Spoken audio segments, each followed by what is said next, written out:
আসসালামু আলাইকুম। আশা করি আপনারা সবাই ভালো আছেন। আজকে আমি আপনাদের সাথে খুবই সাধারণ একটা ফুল নিয়ে কথা বলবো। এই ফুলটি আপনারা হয়তোবা অনেকেই চেনেন। রাস্তার পাশে বিভিন্ন জায়গায় দেখা যায়। এর নাম হচ্ছে সন্ধ্যামালতী। আমরা যেমন সন্ধ্যা হলেই ঘরে প্রদীপ জ্বালাই, তেমনি সন্ধ্যা হলেই ফোটে এই ফুল। এই ফুলের আদি নিবাস দক্ষিণ আমেরিকার পেরু। এর বৈজ্ঞানিক নাম মিরাবিলিস জ্যালাপা এবং ইংরেজি নাম beauty of the night, Marvel of Peru ইত্যাদি।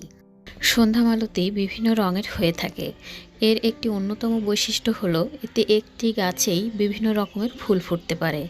মাঝে মাঝে একই ফুলের মধ্যেও বিভিন্ন রং দেখা যায়। এই ফুলের বীজগুলো দেখতে এমন হয়ে থাকে। আমাদের দৈনন্দিন জীবনে এই ফুলের বেশ কিছু ব্যবহার রয়েছে, যেগুলো হয়তোবা আমরা অনেকেই জানি না। এর ফুল খাদ্য রং করতে ব্যবহার করা হয়। কেক এবং জেলি রং করার জন্য ফুল থেকে এক ধরনের ভোজ্য লাল রং পাওয়া যায়। সন্ধ্যামালতীর মূল থেকে বের করা রস কানের ব্যথা, ডায়রিয়া, আমাশয়, সিফিলিস এবং লিভারের সংক্রমণের জন্য ব্যবহার করা হয়।